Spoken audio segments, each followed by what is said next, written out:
ராமநாதபுரம் மாவட்டம் பரமக்குடியில இருக்கிற boarding road வேந்தாணி Anna Nagar பகுதியைச் சேர்ந்த கூலி தொழிலாளியான சித்திரை கண்ணன் வழக்கம் போல வேலையை முடிச்சிட்டு வீட்டுக்கு நடந்து போயிட்டு இருந்திருக்காரு. அந்த நேரத்துல அதே பகுதியைச் சேர்ந்த அருண்குமார்ன்ற இளைஞர் தன்னோட பைக்கில் வேகமா வந்திருக்காரு. சித்திரை கண்ணனை பார்த்ததும் அருண் ஒரு பெரிய வாளை எடுத்துட்டு பைக்கை நிறுத்திட்டு ஓடி வந்திருக்காரு. அருண்குமார் நம்மளை நோக்கித்தான் வர்றாருன்னு தெரிஞ்சுக்கிட்ட சித்திரை கண்ணன் ஓடுறாரு. உடனே அந்த ரோட்ல இருந்த ஒரு கமிஷன் கடைக்குள்ள புகுந்து சித்திரை கண்ணன் புகுந்து ஒளிஞ்சுக்கிறாரு. ஆனா அப்படி ஒளிஞ்சுக்கிட்டத அருண்குமார் பார்த்திட உடனே விறுவிறுன்னு கடைக்குள்ள புகுந்த அருண்குமார் சித்திரை கண்ணனை சரமாரியா வெட்டிடுறாரு. இதை பார்த்த கடையில இருந்தவங்க அலறி அடிச்சிட்டு வெளியே ஓடி வந்திருக்காங்க. தான் வச்சிருந்த வாளால அருண்குமாரை கொடூரமா தாக்க சித்திரை கண்ணன் சம்பவ இடத்திலேயே உயிரிழந்திருக்காரு.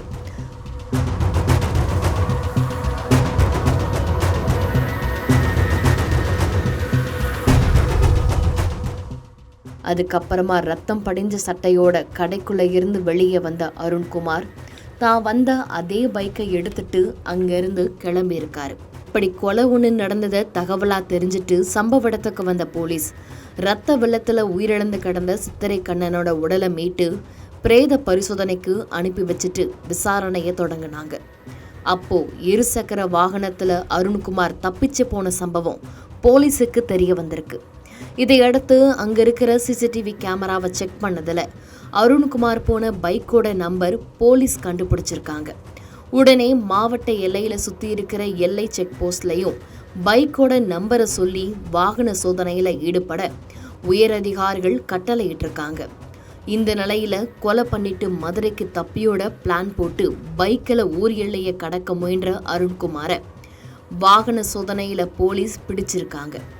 உடனே காவல் நிலையத்துக்கு அழைச்சிட்டு வந்து அவர்கிட்ட விசாரணை மேற்கொண்ட பிறகுதான் கொலைக்கான காரணம் தெரிஞ்சிருக்கு. ராமநாதபுரம் மாவட்டம் பரமக்குடி வேந்தோணி அண்ணாநகர் பகுதியைச் சேர்ந்தவர் சித்திரை கண்ணன்.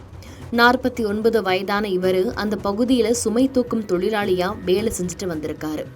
இவருக்கு கொஞ்சம் பணம் தேவைப்பட்டதால 2019 வருஷம் அருண்குமாரோட அம்மா மற்றும் சித்தி கிட்ட 50,000 வீதம் 2 பேர்கிட்டையும் சேர்த்து 1 லட்சம் ரூபாய் கடன் வாங்கியதா சொல்லப்படுது. இப்படி கடன் வாங்கின சித்திரை கண்ணன் அந்த பணத்தை திருப்பி கொடுக்காம இருந்ததாகவும் சொல்லப்படுது. இது தொடர்பா அருண்குமார் கேட்க இப்ப என்கிட்ட பணம் இல்ல, சீக்கிரமா கொடுத்துடுறேன்னு சித்திரை கண்ணன் சொல்லியிருக்காரு. ஆனாலும் சித்திரை கண்ணன் தான் வாங்கின கடனை முறையாக செலுத்தாம இருந்திருக்காரு. இதனால அருண்குமார் தரப்பினர் சித்திரை கண்ணன் மேல காவல் நிலையத்துல புகார் கொடுத்திருக்காங்க. இரு தரப்பினரையும் அழைச்சி பேசின போலீஸ் முறையான கடன் தொகையை கொடுத்துடணும்னு அறிவுரை சொல்லி சித்திரை கண்ணனை அனுப்பி வச்சிருக்காங்க.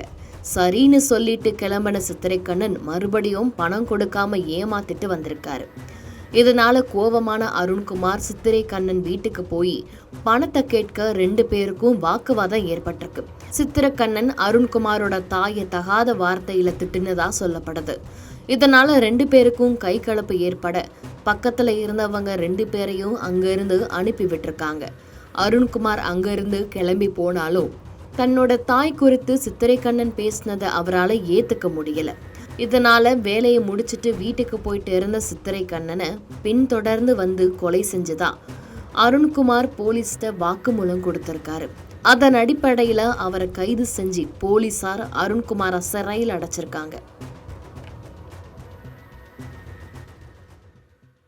செய்திகளை உடனுக்குடன் தெரிந்து கொள்ள கீழ்கண்ட கேபிள் மற்றும் டிடிஹெச் நெட்வொர்க்குகளில் எம்நாடு செய்தி தொலைக்காட்சியை காணுங்கள். பாதகம் செய்பவரை கண்டால் நாம் பயம் கொள்ளலாகாது பாப்பா. மோதி முடித்துவிடு பாப்பா, அவர் முகத்தில் உமிழ்ந்துவிடு பாப்பா. அண்மை செய்திகளை உடனுக்குடன் தெரிந்து கொள்ள இணைந்திருங்கள் எம்நாடு தொலைக்காட்சியுடன்.